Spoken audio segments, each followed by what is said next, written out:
Welcome to another episode of the House Huddle Podcast. Here are your hosts. The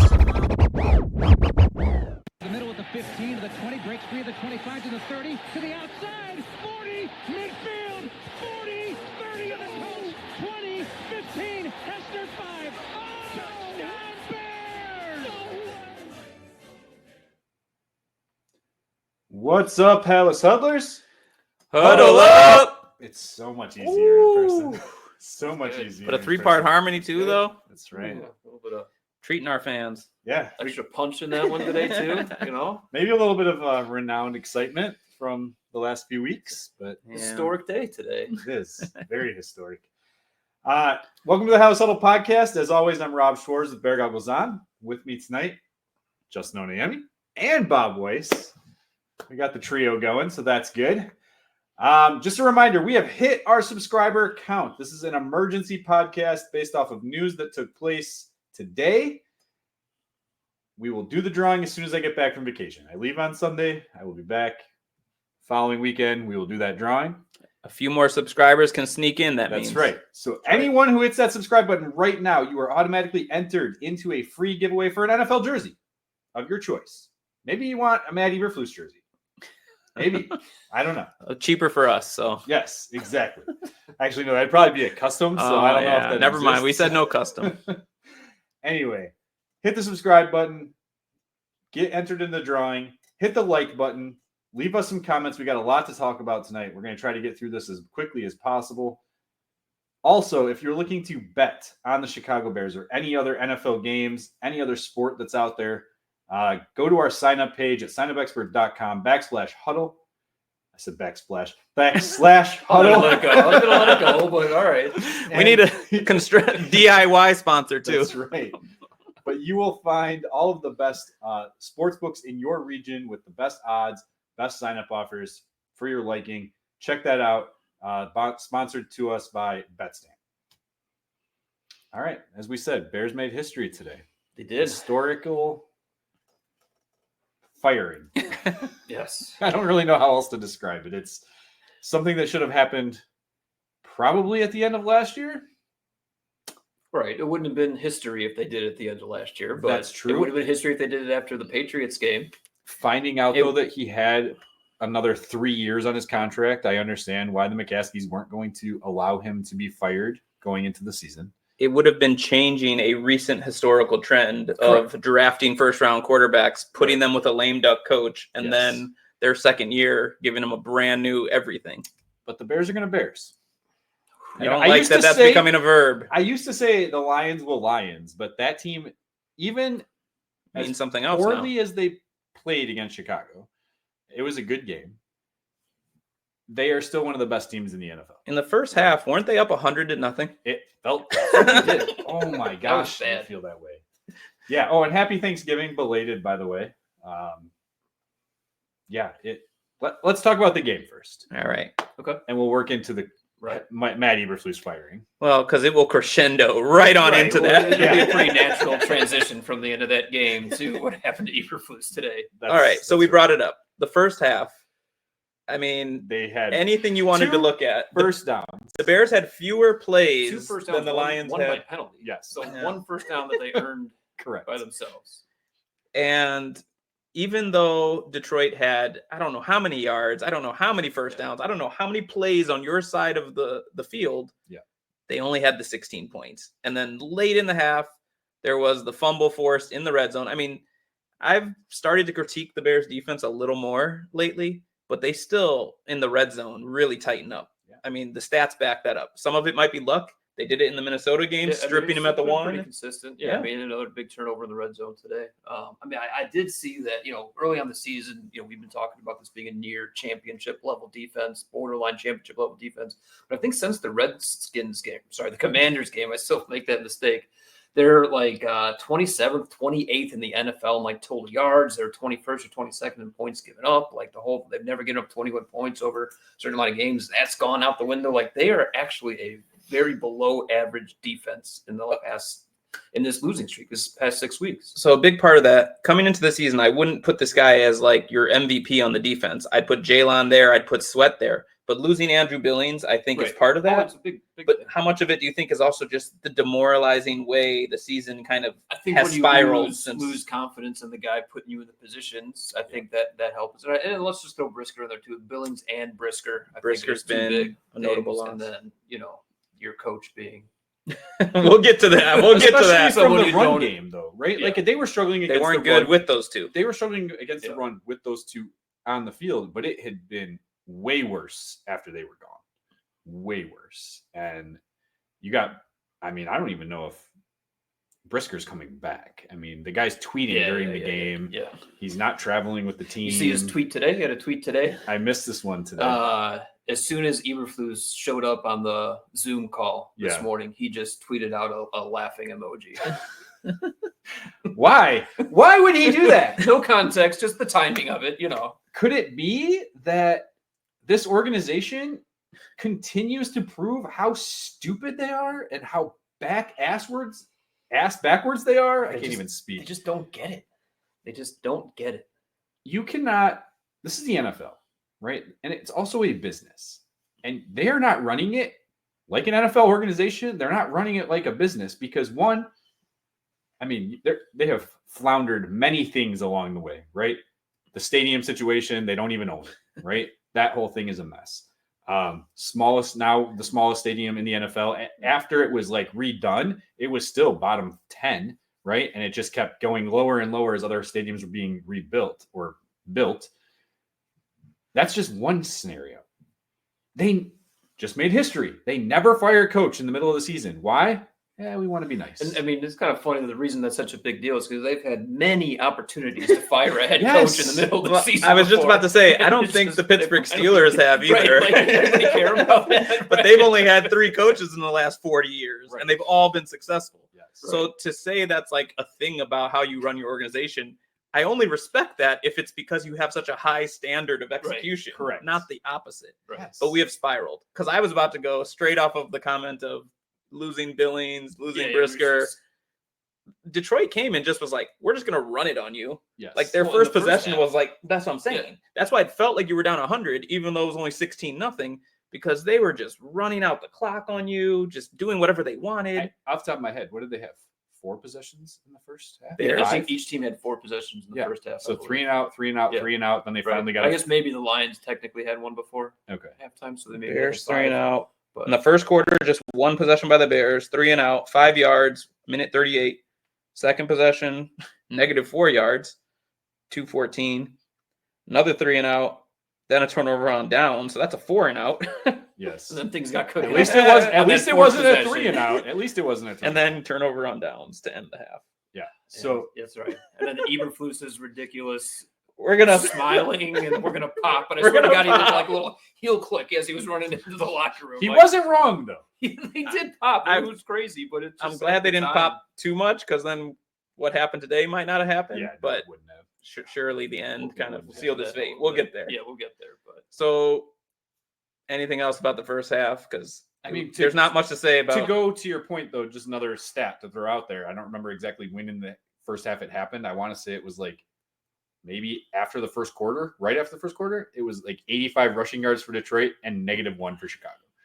yeah, it was Like it was bad. I mean, the other thing I'll say that first half is it's always like even who said it, people have been saying it like, oh, they were dominated, but they did a good job keeping it at Withstanding. 16-0. It's like, Yeah.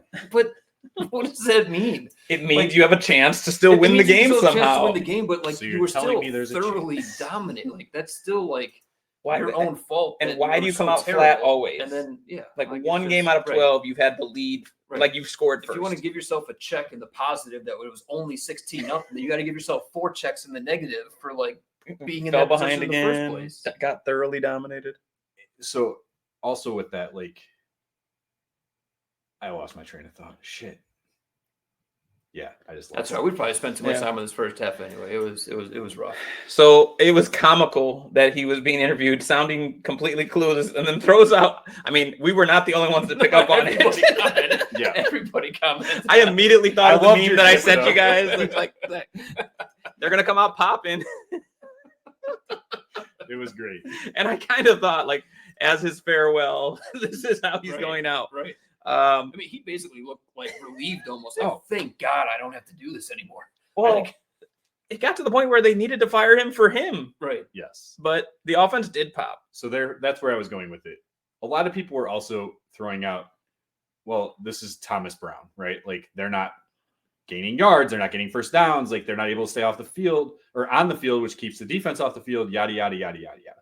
First of all, that first drive that the defense allowed for, and I know they only held them to 3 points, but like, that was the defense. I'm sorry. You can't get off the field. You just can't. And it continued to happen. The defense could not get off the field. We kept saying it. You keep saying it more than us, but like, you're right, dead on with it. When are they making big stops? They're not. They're not making big stops. Yes. Do they get the turnovers when they're like at the, in the red zone? Yeah, sure. That's fantastic, but you can't live off of that forever. Eventually, they did get teams score. Good stops in the second half, at least. When everything popped. But people were trying to blame Thomas Brown. When I was watching that game, I didn't see an issue so much with play calling. It was more a lack of execution, including with Caleb Williams. Throws again. Yes. Things were off. And they weren't blocking as well. Yeah. I will say that I don't think the ball was coming out as quickly as it wasn't. Had been. They could have. Yeah. And I feel like they also abandoned the running game in the early part of it, right? Like, they lost Roshan Johnson, which didn't help. And maybe they were a little bit hesitant to play a guy who's dealing with a groin injury. Short week. I mean, there's so many factors. A lot of guys went down, by the way, mostly Detroit players. Yeah. But it just makes you, again, always look at these Thursday games are a lot on these guys' body. Right. And to your point, Swift was coming in with an injury, and you lost Roshan early. I also have to say, fuck the refs. Okay, I was all over Twitter. I did it all game. Dude, fuck the refs. Tevin Jenkins deserved a flag on the hands to the face. The guy's helmet comes off, although Keenan Allen comes off every play. Ripped off. Yeah, he's just his hand goes up. I tweeted this out. I was like, snap your fucking chin strap. It wouldn't have came off. Okay, that's on you, dumbass. Second of all, my bigger complaint was the damn horse collar that wasn't a horse collar. If anything, he grabbed the guy's hair, which is legal, by the way, in the NFL. That allowed them to score a touchdown. That was on a third down. It would have went to fourth. They weren't going for it where they were at. I want to say it was like 4th and 6, 4th and 4 at best. They weren't going to go for it. They got the automatic first down. That led to them scoring. Fuck the refs. It's hard to put anything on the refs, knowing that no matter what was going to happen, the Bears were going to bear. Flus was going to Flus. Make sure the Bears were the problem. I was also very drunk and high. Well, I mean, hold on a second.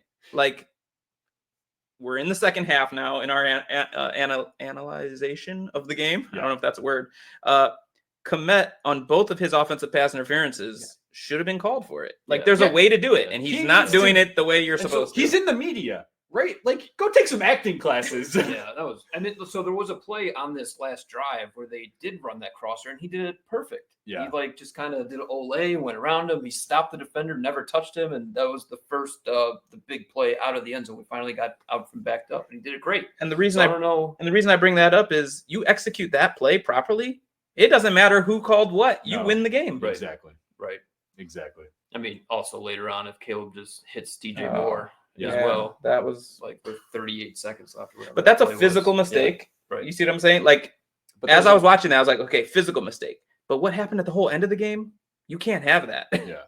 And I want to talk how much of that should go on. Talk about the good part of the second half. Yeah, let's do that first. Just like Caleb Williams when they pop 3 touchdown passes, 220 yards, looking like just chunk play after chunk play. Receivers making plays. Mahomes offensive line being good enough. Mahomes flip on the running towards the line of scrimmage, and then goes parallel to it, and then just tosses it just like naturally. Like, he's a legitimate quarterback now, right? In the NFL. I mean, is that what we think he's at, or is it still absolutely? And 3 games in a row. You brought up Thomas Brown. When you look at the whole game, he has the offense looking competent, which I mean, that's not what the bar should necessarily be of this game. Obviously, the totality of the game, and the fact that something we said with Waldron too. Those first 2 games that he had, still, even though they blew out those bad teams, they still had those first 2 games on the resume. So this first half against Detroit is still on Thomas Brown's resume. It happened. But I always think how you play in the second half is even a stronger indication, especially when we say short week.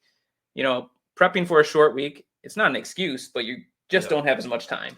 But then you adjust in the second half. You look like a different team out there. You had them back on their heels. Yeah. So what's killing him on a stats perspective is those 2 weeks where they just did not score, right? And I think he went multiple weeks of no touchdowns, no interceptions. NFL rookie record right now. Yeah. Ongoing. Not a good one, I feel like. Yeah.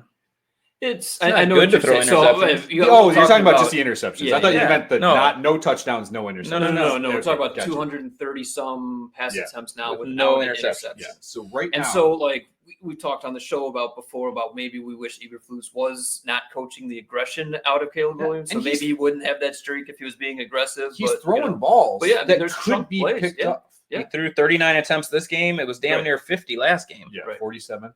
But he is on pace for 3,700 yards, 19 to almost 20 touchdowns. It's like 19.8 touchdowns. 20. We'll go 20. 7 interceptions. Yeah, it's great. I'm fine with that as a rookie quarterback. He could still hit the 38-39 for the Bears record. For the yardage record. Yeah, yardage record. He's only 245 per game left. Oh, and I guess, ring the bell for another Bears record broken, right? He's got the rookie touchdown pass record, which is still just that record was set in 1947 or something like that. Just shows you how bad it's been. I do want to say one thing. The NFL has changed dramatically in the sense that you now, especially with a first round guy, you put him into play in their rookie season. Right. So I think that's a huge asterisk of the past is that most guys didn't play their rookie year. And if you did, you're playing 5 games? Sure. So these total tally stats aren't going to be as high. So I'll the Bears are pathetic. I'll that's also counter that with I'm sure that's the lowest rookie record total, even amongst of expansion teams, all the franchises.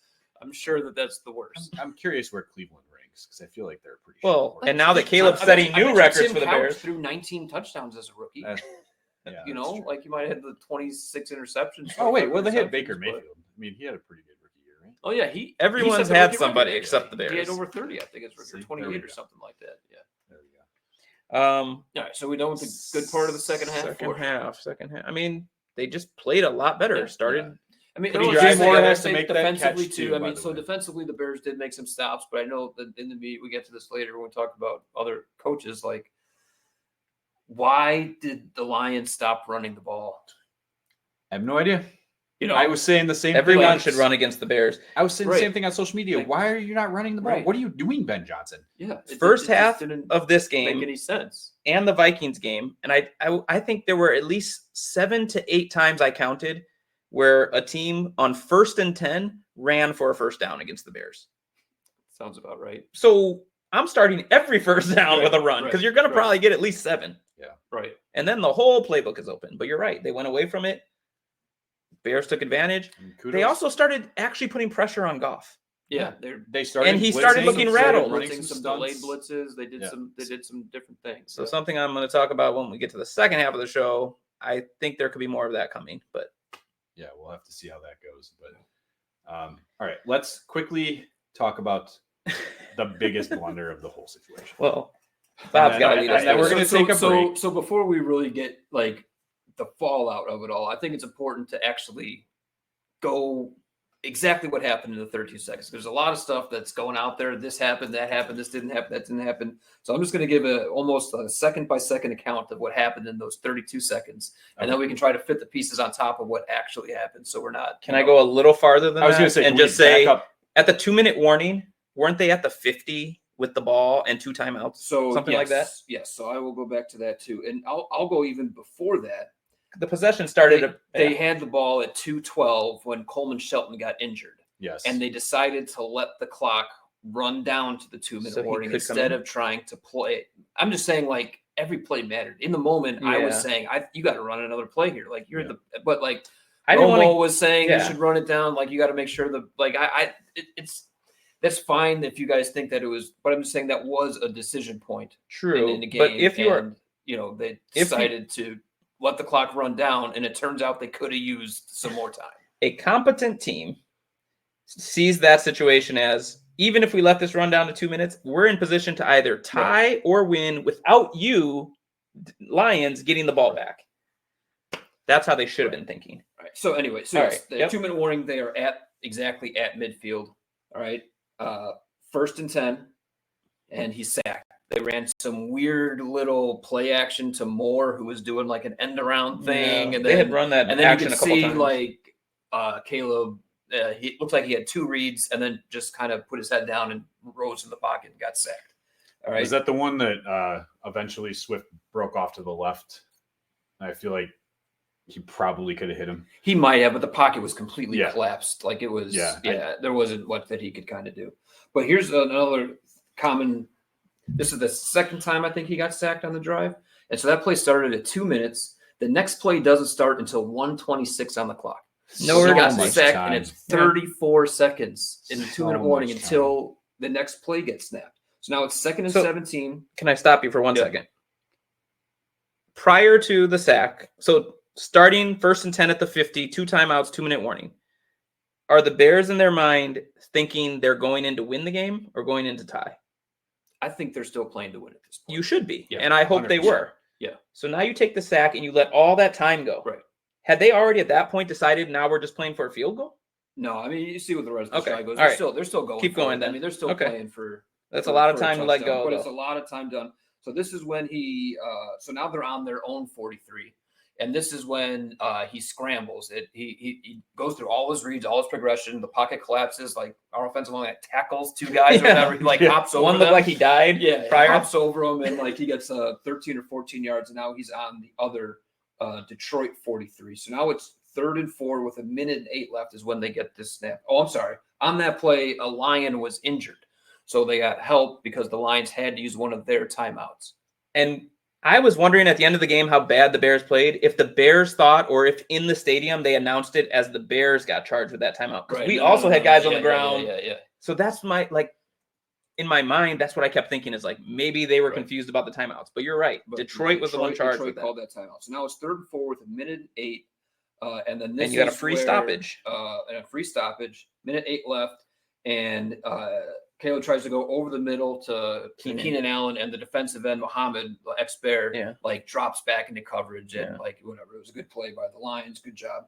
So now it's 4th and 4 from Detroit 43, 1:04 left. And this is where they run the crosser to DJ Moore, but there's the obvious offensive pass interference on Komet. Okay. Call back a huge play on a 4th down that you convert. Huge play. So now it's 4th and 14 from the Chicago 47.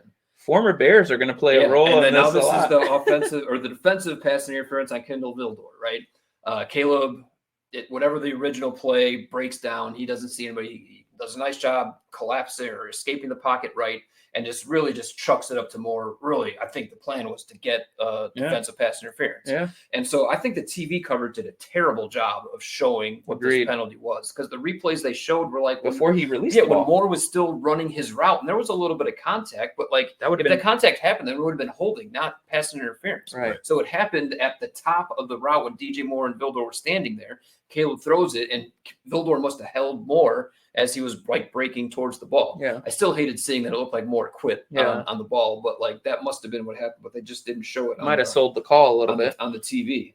They had a lot of bad replays in the game. Better acting skills than Komet. Oh. All right, so that ended up being a pass interference, which is huge, and not the holding, because now we have the ball with 46 seconds, 1st and 10 from the 25-yard line. So now we're winning again, right? So now I forget exactly what the percentage is, but the ESPN win probability, the Bears have the higher probability of winning the game at this point. Even though you're down by 3, you have the ball, you have the higher win probability. Still 2 timeouts. Still 2 timeouts. So time is not an issue. Yardage is not an issue. Right. Yep. And then this is when the Moore is crossing the other way. This is 46 seconds left, 1st and 10, and he just throws it at his feet. Just terrible throw. Yeah, missed it. And then he did get hit right after the throw. So here's what another problem. He got hit after that throw. It wasn't like a vicious hit, but he was on the ground, and it took Caleb a long time to get up. There's still 30 seconds on the play clock before Caleb gets off the ground. It starts at 40. Yeah. And no one helped him, or like he was getting helped back up or whatever. So they weren't back into the line of scrimmage until 5 seconds left on the play clock, right? And then, so I understand why Eberflus was getting anxious, but that's when he called the second timeout as time was expiring. But they snapped the ball. Yeah. They got it off in time, and he called. So I mean, this is Eberflus thinking he's helping, and like that's a timeout that they could have, because they definitely would have called timeout with 32 seconds left. But you still should have. Like, I feel like this game, You didn't not have enough timeouts, even with burning this one. I know, but You're right. saying, You're right. Like, it was a bad timeout. They didn't need it. And You're right. Caleb was mad when they threw when he called the timeout. Like, Right. So the right thing would have been to take the timeout when you saw your quarterback struggling. Still on the ground. Right. You see him struggling to get up a little bit. He's taken a few hits in this drive. This drive started at the 1 damn yard line. You know, he took that horrible hit on the sideline. We should have mentioned that. We should have mentioned that. He needs to stop that habit. To be honest, tried to entice the hit. Here's the thing. It reminded me of Mahomes. Like he did that, like almost like you're gonna like fake to go out of bounds and then kind of like come back and hope to that draw the flag missed. and then look like you were dead. But it reminds me a lot of what I see Mahomes take hits on the side too. Right. Not in a good way. No. Right. So all right. This is taking me a while to get through. Yeah. No. Keep going. I going. want to make sure we keep going through it. My point was though, like he should have taken the timeout. He's not decisive. The coach at Eberflus is not decisive. It's like you see your quarterback struggling to get up. You know he's been taking hits all game. Take your time out then. Don't wait until you got. Even if they had those 5 seconds, right? That makes a difference. All right. So then they call the timeout. It's still 2nd and 10 from the 25. This is when he throws the gorgeous out to Keenan Allen out of bounds. But this is where the hands to the face. Hand to the face. Yeah. That was an obvious hands to the face. I'm not saying it was, but I'm not necessarily blaming Tevin Jenkins for that. That seems like something that could happen on any. I see it on other plays not called, but they called it. How do you prevent it from happening? What was he supposed to do different? I don't. But whatever. It's not like you do see guys who literally grab and push up. Right. That's not what happened. He was engaged. His hand slips up. His hand slips up, and it takes the guy's feet. Right. So 2nd and 10 at the 25 becomes 2nd and 20 at the 35. From the 35 with 36 seconds left. One timeout. This is the one where either Borum didn't get the snap count. This is, I don't know what happened. The Lion looked like he was offsides, by the way. But if you guys want to go watch that again, he got off quick. I didn't necessarily catch that, but I mean, certainly like Borum was standing here like this. And the dude was around him, but he looked like he got off early. It looked like this was going to be a quarterback draw. So it looked like what happened, what they really wanted on this play was the one that was going to get them into field goal range, and then they would just kind of call the timeout then. And so you have empty backfield. You have 5 wide. Right. Perfect setup for a quarterback draw. Yeah. But you also have to know a quarterback draw might not work. Right. Okay. So now this is where it gets. So let me go through all this before we get Let me get from 32 seconds to 0, and then we can talk about the things that actually happened. Because there's a lot of things that happened here. So he gets sacked on that 3rd and 20, the 2nd and 20 play. So now it's 3rd and 26, and there's 32 seconds when he is sacked. Okay. Caleb doesn't get off the ground until 28 seconds left. At 26 seconds left, the camera shows Coen Shelton saying, let's go, let's go, let's go. And then Caleb Williams at 24 seconds is waving everybody to get back. And then at 22 seconds until 16 seconds, he's doing this. This is, it looks like maybe he's saying re-rack, but I'm trying to read his lips. But this is 6 seconds of him doing this. The team kind of gets to the line of scrimmage at 14 seconds. And then Komet and Moore are like shuffling themselves until 10 seconds. At 10 seconds, it looks like they're set. But Caleb is scanning the field. He's not even calling an audible or anything. He's just scanning the field and doesn't snap the ball until 6 seconds. And then he throws that kind of just harmless. And if you're Odunze, I mean, because every player is looking at the clock in their own way. Odunze must see what time is on the clock when this play starts. How you run that route now is very different. Right. And we've saw in the past that Dunze doesn't seem to get everything the first time, right? Yeah. So this is what actually happened, right? These things at these checkpoints is what actually happened.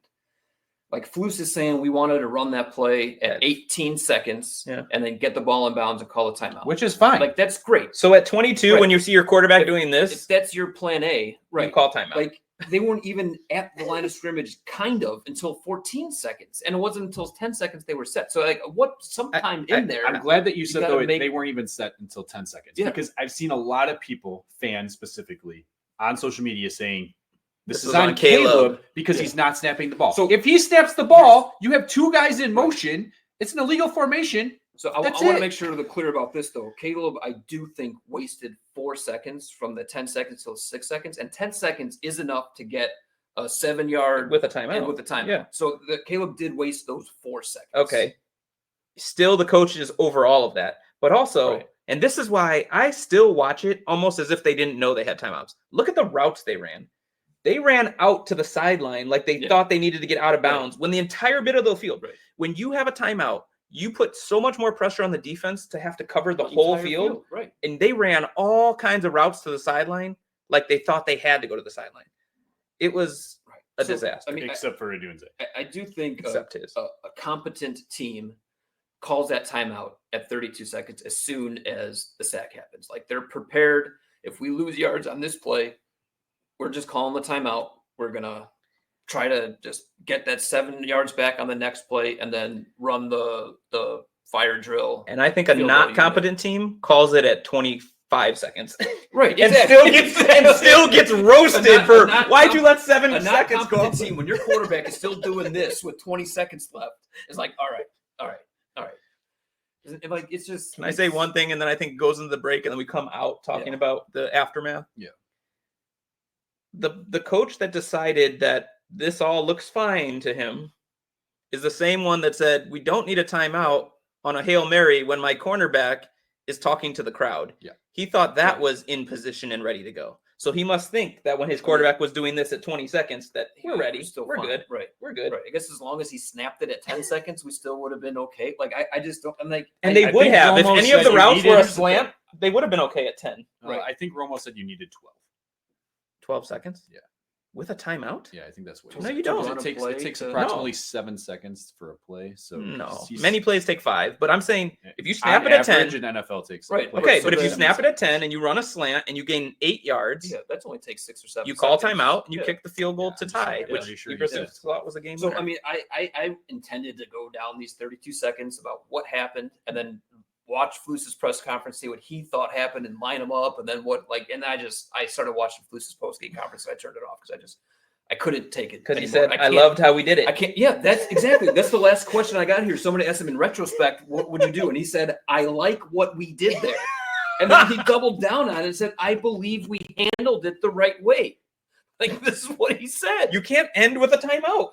If there was a disaster, At the very Some least, point- call it at 6 seconds and either like set up for a real Hail Mary or let Cairo try a 58. or let Let's Taylor let kick do it. Like, just the only thing you couldn't do is what they let happen. But he liked it.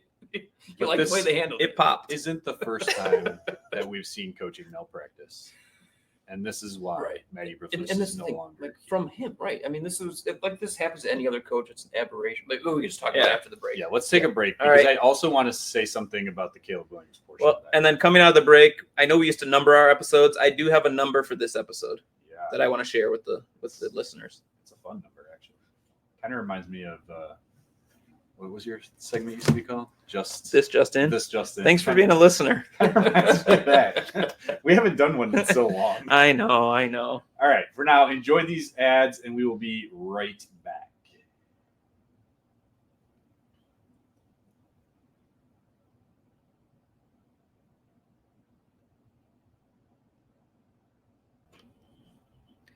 And we are back. Hallis Huddle. You get all 3 of us today in studio because this is a special episode. Very special episode. And this episode goes out to 64056, Independence, Missouri. Shout out the 64056 zip code. And why is Independence, yeah, Missouri, Missouri. involved in this Chicago Bears shout out? I think it's pretty obvious. I mean, I have family from Missouri. Okay, They well, explained They today? texted me and were this like, goes out to all I, of them. I apologize for how bad your All team right, is. stay with me, listeners. This year, this loss on Thanksgiving Day, national audience got to see what we've been seeing way too much of in the local scene, was the 6th straight loss for your Chicago Bears. Last season, they started the year on a 4-game losing streak. 6-4. Okay. The year prior to that, they ended the season on a 10-game losing streak. So actually, you could smush those two together as a 14, but we're going to keep them separate. Okay. So 6-4. I took the 0 from the 10. I could have gone 1-0, but 6-4-0. The year before that, which wasn't Eberflus, this was Nagy's last year, 5-game losing streak. We thought he should have been fired, by the way, because the year before that, he had a 6-game losing streak, and management said, we're so proud of the way you guys came out of that. We like what we did there. I mean, we're just so proud of you Might have guys. dominated. You Well, know you're only what? down by 16. Yeah, exactly. So this is why this is an organization that doesn't typically fire coaches midseason. But since they did, let's mark it. 64056, shout out. to the pathetic 5 seasons that we've had to put up with as So Bears fans. I've heard something similar to that, where like the Bears have averaged like a 5.5 game losing streak in the past however many years, and like the Packers like average fewer losses than that just in a season. Right. And we have a streak. Yeah, these are just the streaks. Like, it's just like- I mean, it's not like they have a equal winning streaks to offset Crazy. each of these. right. In It's this whole span, difficult. the biggest winning streak is probably 4 games. It's very difficult being Bears fans. But guess what? We are loyal. We're to here the for you core. all and for each Still other. here. Yeah. We're still here. I mean, you guys sent, I don't remember which one sent the meme today, but it's like, we're done with this team. And then by the next Yeah. Sunday, we're right back out there. But it's Independence, Missouri. And now hopefully we are free from Oh, like from we're all of independent this. from it. I got Yeah, it. see Independence Day. what I did there? Yes. I like that So way of connecting that. Bob took us through the most dreadful 32 seconds you could. Well, and here's the other troubling part. When you have a national broadcast, you can tell when they're talking that they're not up to date on every local thing that goes on with each team. They study up, but they are just in real time going, what are we watching? I mean, like, this is just, I wrote that down here. Like Jim Nance, as soon as the ball hit the ground, this is a he said, disaster. completely botched at the end by the Bears. Like, and this is going out to a national But- audience. Like someone's, grandma in Yeah. Montana is like watching this game. But even pre-snap, they're like, you should be snapping. Do they know they have a timeout? Like, they're saying all these things, and it's just like anyone knew it couldn't happen the way it happened. And the guy who's in charge of all of it, I know you want to talk about Caleb, but the guy in charge of all of it did nothing. He froze, and then when given a chance to think it over, goes, I like what we did out there. See you later, my man. But you want to speak Caleb, and then we just talk about Yeah, the let's coach? okay. So basically, Caleb, throughout the post-game press conference, goes into detail about what had happened there through multiple questions. So basically, on what the decision was between him and Matt Eberflus to not take a timeout at the end of the game. He said, I'm on the field. I got a call, and I know I took a timeout earlier in that drive.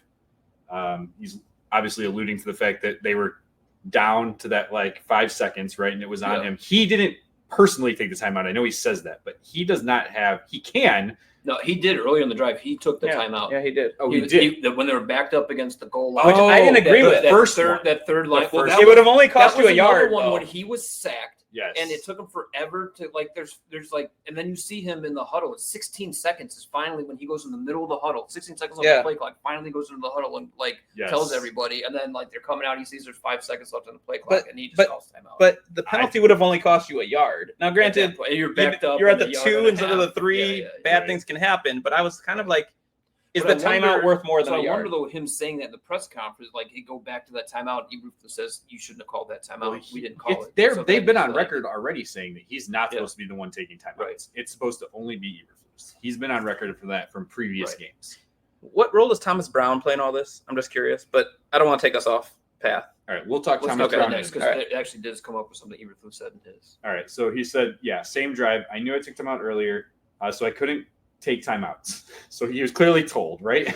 But in that situation, we had a call. I got the call and was trying to get the guys back. So focused on making sure everybody gets back, gets lined up. I know we don't have much time left, and so trying to get everybody back. I don't have a microphone to speak to the coach or anything like that. So there was no huge communication in that situation. You get a call with that time. You've got to try and get all the guys back, get everybody lined up, run a play. We got lined up, got the play, and then I had an adjustment because I saw the clock running down, knowing that if we complete a ball inbounds or anything like that, we won't have time to kick a field goal.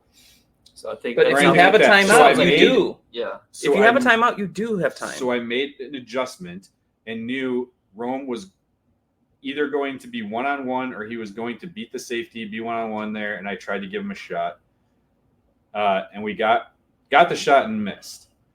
So to build off of that, so he also goes back to when there was 7 seconds. His response was, work. I ended up changing the play because with that play, we had 13 seconds. So at 13 seconds is when he made the change. So at 13 Of the seconds, play. Komet and Moore are still shuffling on the left. And Right. Caleb does do something. He goes like this, or like, so that might have just been the A hot route read adjustment to Rome. That might Okay. have been it. So if you listen to Eberflus, if you listen to Caleb, they have a play they think they're running. Yeah. Now, he's on the ground, sacked at 32, and the clock is live. Yeah. So at best, you could have been up and doing this play maybe at 24 seconds. It's 3rd and 26. Getting the first down is not on your mind. You're just looking to get enough yards to kick Yes. a game-tying field goal. Yes. If you think that's your intention, some of your routes have to be going quick across Right. the middle. Correct. None of They them were all were. to the outside. So I don't know what play they thought they were running. Clearly, like I said, if you thought you were running it at 24 seconds, there's a way you design that play. So If you think you're running it at 6 seconds, it there's a different way you design that play. Contradicts what Eberflus said, because he said at 18 seconds they wanted to run a play to the inside. Right. Unless Rome was the only read, and Would've he been was the supposed to be inside. the Right. inside. I don't know. Later, there was somebody kind of in the middle, but they're like 20 yards Yeah. down the field. I'm talking Yes. right in front of need you. a quick. Get your 10 yards, The get only down. way that I can spare Eberflus in that situation is if Rome was supposed to be that guy. But right? he couldn't at 6 seconds, Can I though. just No. throw Yeah. something out here, kind of half serious, kind of They did mostly this on joking, purpose. but like, yeah, is there a little bit in Caleb's mind where he's just like, If we win, my gosh, this guy like- keeps his job. not if we win, this guy keeps his job, but Eberflus, they're supposed to call a timeout. What is he doing out here? And then it's just like something clicks momentarily. It's just like, 100%. well, if I just, I'm either going to be the hero or Eberflus is going to get fired. It's like a chess, not Yeah. checkers type move. It's just like, I'm just throwing the game. Well, because down. if Odunze 'Cause what- catches it and scores, it still was botched. It's still not bad, but Caleb's the hero. Right. Caleb is the Superman who, overcame it all. And like, I still think you could fire Eberflus. you know what I'm saying? I think because the mismanagement still is happened. there a fleeting just moment that he's just like, oh my gosh, this coach is done. Yeah. And this Well, and he was, but for some reason they ran him out there at 9 a.m. Okay. Your decision we had have to to be talk made about by it. 8:57. Right. I mean, I'm sorry. By 8:57, you had to No. make that decision. Here's really what should have happened. That decision should have been made Yesterday night. prior to the game starting. Look, if there is a mismanagement by Matt Eberflus again in this game, win or lose, If we lose on a safety. Matt Eberflus is going to be fired. Like, that had to have been the thing. But here's what I've been hearing From who saying that, though? from Ryan Poles and Kevin Warren. And here's what I've been saying or hearing from people who have inside contacts, right? Gary Ross, shout out to you. Going into the season, Matt Eberflus was spared mostly because of Ryan Poles. Shame on you, Ryan Poles. Shame on you. But I'm sure he had a lot of pushback from George McCaskey as well. I'm sure his hands were somewhat tied a little bit, right? But from what I understand, Poles was not ready to throw Eberflus out the door, right? Kevin Warren, on the other hand, and from what I understand, Ian Cunningham both were on the let's get rid of him situation. And align him with our prize possession first pick Something in the draft this team quarterback. has not done for decades, probably ever. So now you go back to, or now you fast forward to the Washington game, right? Bad situation. You fast forward to they got smoked by Arizona. Shouldn't have lost to New England, right? They haven't, I mean, they haven't won on They should American have lost. soil They should since have competed against 100% against at Illinois. home. Shane Waldron becomes the scapegoat, right? At that point, Eberflus should have been At that fired. point, that was That is when also- a functional franchise. That's also, rights the though, wrong. when things started changing in Ryan Poles' mind. Okay. From all of the things that led up to those events. Again, this is stuff that I'm hearing. It's not been fact checked or anything like that, but I do know, again, Gary Ross and a couple other people out there who do have sources that I trust. Now you have the situation where you're going into this.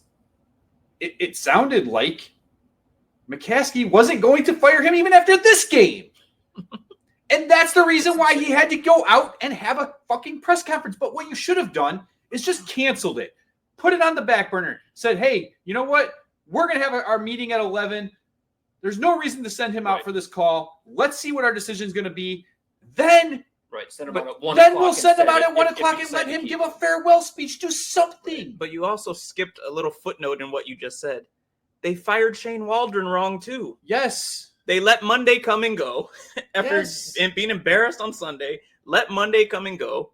Start to act like you're game prepping for the next week, and then say, "Oh, by the way, we fired the offensive coordinator, and there's someone new in that spot." So on a Tuesday, here we can applaud Thomas Brown for what he has done in such a short amount of time. You want to look at what Caleb Williams has done over those 2 games, and I know they started out slow, right? I know that they started out slow. Damn it, hit the wrong thing. Okay. Prior to that game, 4 weeks of no touchdowns. I think I said 2 earlier. 4 weeks of no passing touchdowns, no interceptions. Congratulations on no interceptions, but no passing touchdowns. Going into Thomas Jones' first week against Minnesota, right? No. Green Bay. He didn't throw any touchdowns, but he did throw for 231 yards. And again, 90-something quarterback rating. 90-something quarterback rating, something that a lot of other quarterbacks weren't doing. Even his QBR, I think, was 80-something. I don't have that in front of me. And that's when they also started to use him as a rusher. Yes. Which we weren't seeing really before. But it was a quicker passing game. Yep. Right? Okay. Again. Just a better flow. And although they didn't score passing touchdowns, they at least scored. They put up enough points in that game to come back and win, right? 19-20 they lost. Should have won that game. Blocked field goal. Okay? Now, another Matt Eberflus snafu. Now you go to the Minnesota game. 340 passing yards, 2 touchdowns. Now you go to this game. 256 passing yards, 3 touchdowns. You're seeing an NFL caliber quarterback offense going on. And in a year where the NFC North is being seen as a historic division, those are all 3 of your NFC North foes. Yes. And he's putting up these numbers. He's looking legit, and it's 0-3 because of lots of other reasons. I mean, this was another game they won the turnover battle and lost, right? Yeah. Yes. And on the season, they're still +1, I think, in the point differential. In turnover differential. I'm saying points even. Oh. They're the first team since 1955 to have 4-8 with a positive. To have 4 or fewer wins with a positive Congratulations point again, differential Matt through Eberflus. 12 games. Complimentary. Just stats, man. That's impressive. They're going to be tough to beat because most people would have fired someone by now. So now let's touch on Thomas Jones in that situation. Thomas Brown? Thomas Brown. I'm sorry, in that situation. Okay. And then just the bigger picture of where we're headed. Yeah, okay. Exactly. So how much of that whole 32 seconds is on him? Where's his role? Well, we just talked about it. He is the one that's doing the play call, right? So we don't know what Rome's route was going to be. It wasn't a good play call. Is his communication, though, not on page with Eberflus in that situation? Because to me, it looks like he's running a play that they're trying to get the ball out quick to the outside. My problem with Eberflus and Brown and Caleb and just the whole operation was any of this discussed prior to the 2nd and 20 where you decided to do the quarterback draw? Because that's where it all went wrong. You were coming off of basically a timeout that had been gifted to you. Shouldn't you be you have to be thinking through every scenario and what you plan to do forward. 2 steps ahead. And there clearly was none of that. Yeah. And look, I understand there's no communication that can happen to Caleb during plays, right? They can be talking. Hey, whatever happens here, we're going to go for it. Quick play. Take the timeout after. No, maybe Thomas Brown's thinking, oh, you're going to take the timeout, right? Because that looked awful. Can I ask a weirder question? In a bizarro world where the quarterback draw had worked for 12 yards, you're still in 3rd and 8. What would they have done then?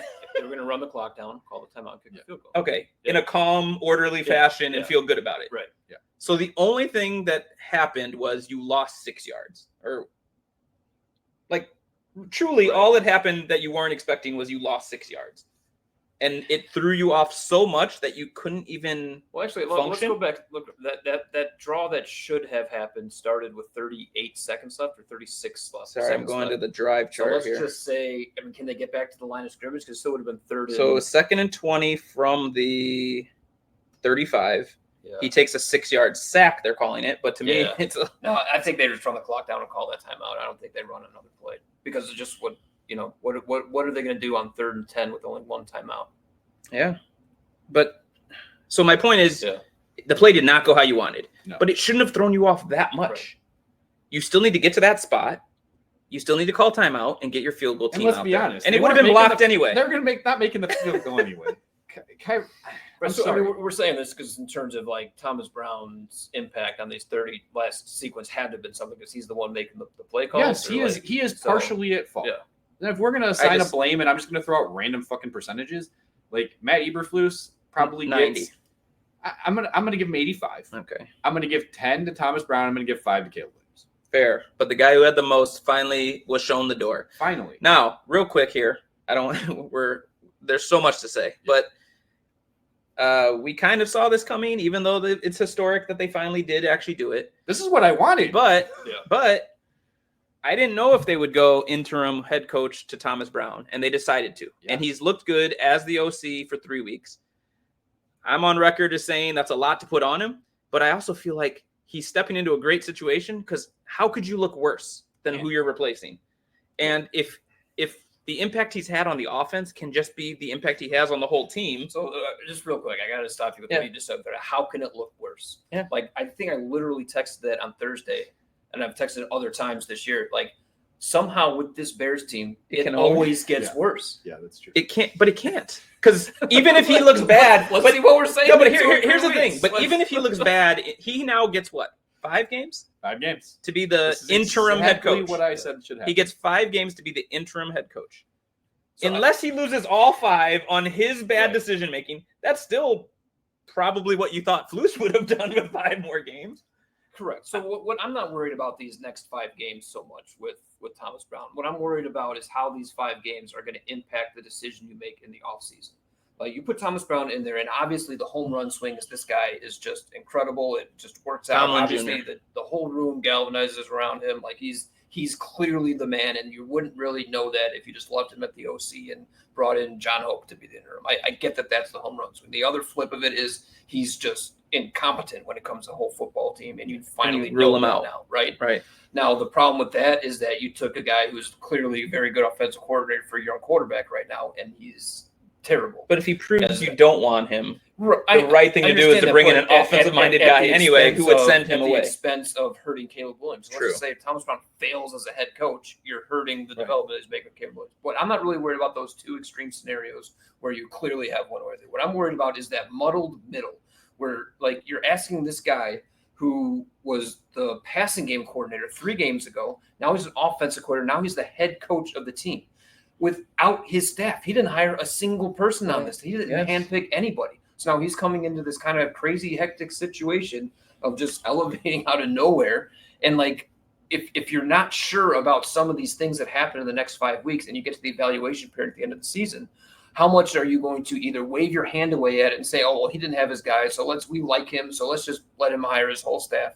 But like, there were red flags in these next 5 games that you overlook because you're willing to just like discount it that because he's in a bad situation. Or the flip of it is like there's some weird things that happen and you're like, oh, no, we can't. This guy's not it because we just saw it. But again, it wasn't his situation, so you toss him aside, and then he goes to be the head coach of the Saints, and it's just like clearly the guy, but you dismissed it because you put him into a crazy, hectic situation that maybe it's a home run swing, but you just don't know. So I'll say right now, I still would prefer next year their head coach be someone like Ben Johnson than Thomas Brown. But this 5-game audition, if you want to think of it that way, could change the Bears' mind. And I don't know that I have very much trust or faith in their decision of who to make this next Bears head coach, whether that be go with Brown because we liked what we saw or go a different way. I just don't know if I trust the whole thing. And as much as I like Poles and how he's built this roster, if George McCaskey, it's scary what they've done with Flus. Takes his hands off completely, I'll have more faith in it. The problem is you can clearly see the fan. I'm just a fan. Right. Is meddling. Right.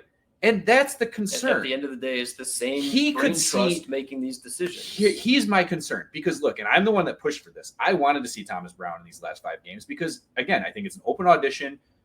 I get what you're saying. You can see the middle ground. And I just want to be clear. I'm not saying I don't think Thomas Brown should be a head coach candidate. No, he was just a head saying coach I candidate. can evaluate him to be a head coach next year from the without offensive having the coordinator interim spot. situation. Like, you keep working with Caleb, you keep elevating him to a Pro Bowl caliber quarterback. Which he is still going to call plays. Oh, he is still calling plays? But he won't be from the booth, which is where he wanted to be. Right. I mean, so he's on field. He's in charge of everything. But you put a person up top, and they relay I what mean, you want to he's see. competent enough to put a system around him. Like, Right. I'm not I saying also kind of want to see Eric Washington run the defense. like run the defense. I'm interested to see that. You hinted at it. They might see more blitzes or stunts. Like we don't know what might happen from that perspective. But if you see him come out and there aren't those red flags, he was going to be head coaching candidate anyway. He would have been on my list of guys to consider whether this happened or not, right? If he fails, to move on.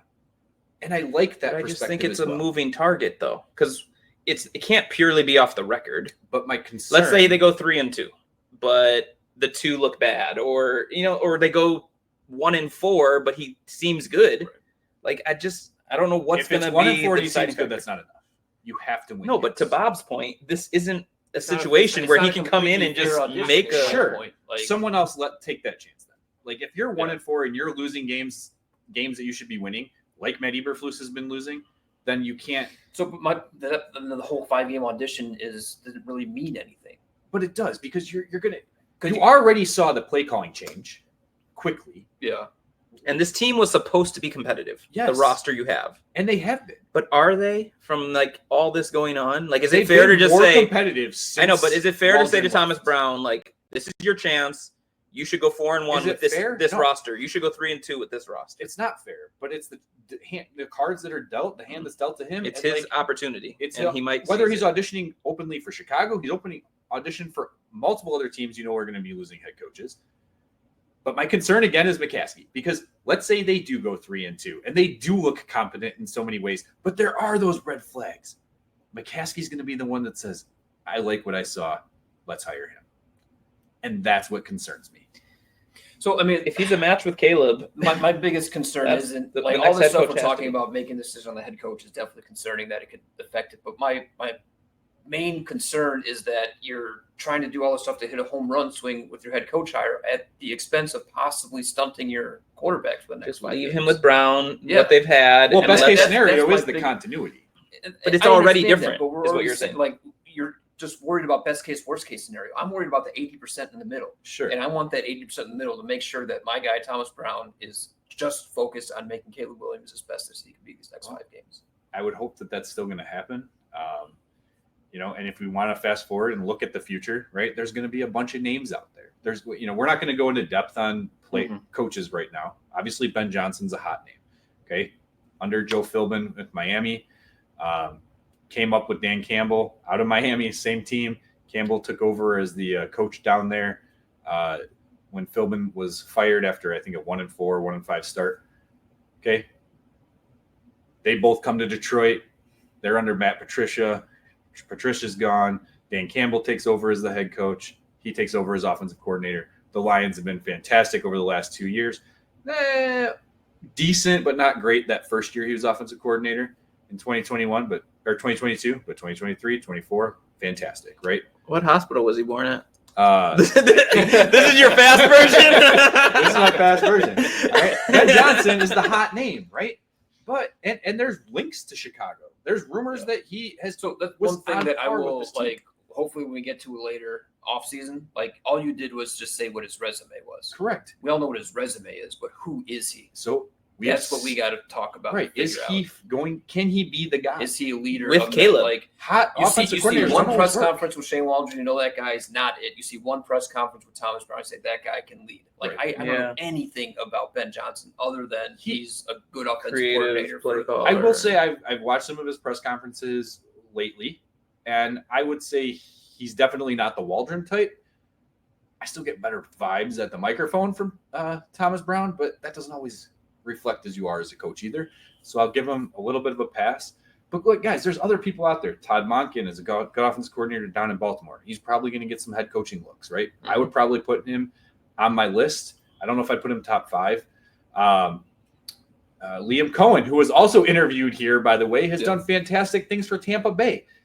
He also comes from the Sean McVay tree from the Los Angeles Rams, so I could see him being a possibility. Zach Robinson is doing good things for Atlanta. So there are guys out there that. So we're just going to interview everybody they interviewed for the offensive coordinator job this year for head coach next year. My thing is the interview process better be you narrow it down to 3 or 4, and they better get fucking second interviews and not just bring in one guy like Shane Waldron for a second interview and move forward. So I'm pretty sure this could if you guys want to respond to it or whatever, it could end the show. There's something good to say about this and something worrisome. And I think we've covered the worrisome in just the sense that how could we as Bears fans have any confidence or faith that they will do it right? Because Bears are bearing all over the place. And that goes not just for the play on the field, but all the things. You even mentioned the stadium, another thing they're bearing. But the good thing out of all this is it still should be an attractive job. Yes. 100%. So whether Thomas Brown looks okay to good, they should go into the offseason with an open mind to the fact that we have a very good landing spot for a coach. So let's go out and get the best one, whether that is the guy who's already on your staff or it's someone else, because this person gets to work with Caleb Williams from year 2 on. His rookie deal is 5 years. You've got some pieces around. Clearly, you're going to want to do some things in the draft, but you got 3 picks in the top 40 or so, let's say. This is going to be an attractive job. The Bears shouldn't forget that. You don't need to rush to hire Thomas Brown because he does look okay. No. Try to get the right guy. Go through the thorough process. 4-year contract. Put it on par with Caleb Williams. Yeah. Do not do anything beyond 4 years. Smart. If they do anything beyond so they won't. They're just fucking stupid. Yeah. No, I mean, there's nothing. You got something more in depth. No, I mean, it's just like they just can't get it wrong. It's very hard to get right, but they can't get it wrong. So I'm going to be more inclined to lean towards safer, boring options. So I'm just going to say that just from. I will say I'm not on like Belichick. I am not on. No. Okay, no, I'm not. I do not want Belichick, but there is. I don't either. There is a guy for the Belichick tree. I would be very happy with, and shockingly, Mister, I want only offensive-minded people. Is a defensive-minded coach. So he's a a defensive-minded coach, but he's a CEO coach. Yes. He had independent offensive coordinator, defensive coordinators. Yes. And his offensive coordinators in Tennessee were LaFleur and Arthur Smith, who had a head coaching job and some success. So he knows how to pick you're right. And you said earlier, like, hit the home run, whereas Vrabel might just be hit the double. Right, he's going to hit the double. And make it to the playoffs every year. Right. Yeah. And that would be a step up. You just can't get it wrong. So Vrabel is my guy. I didn't know if we're, we're we'll tease it because there's more to come on this. Right now, Vrabel is in my top 3. Yeah. And I would consider, if Thomas Brown doesn't get a head coaching job, bringing him back as the OC. Well, and if you're going to hold up Vrabel to Ben Johnson, one thing is Vrabel's actually done the role. Yeah. Yes. Whereas the Bears love to bring in guys who haven't. Correct. I know John Fox. But that. Let's end it there. All right. Good episode. Independence, Missouri. Thank you. Shout out Independence. That's it. I didn't look up 7-6, whatever, because hopefully the streak ends next week in San Francisco. Yeah, we'll see. Yeah, San Francisco's not the team we thought they were going to be. So neither are the Bears. But Christian McCaffrey going up against this run defense. Oh boy. All right. Well, until then, again, I am going to be gone. I don't know what's going to happen in between. We'll see what happens. But on December 15th, we will for sure hold the drawing, whether we have an episode or not. We'll try to do something. I mean, I think the point of having 3 hosts, we should probably be able to get 2 for most of the episodes. Yes, we'll and I'm hoping to start our mock off-season process around that time too. So Bears are in the hunt on the graphic. 0.1%. What? Yes. All right. Until then, everybody bear down. My hat's crooked and claws up. Claws up. Go Bears.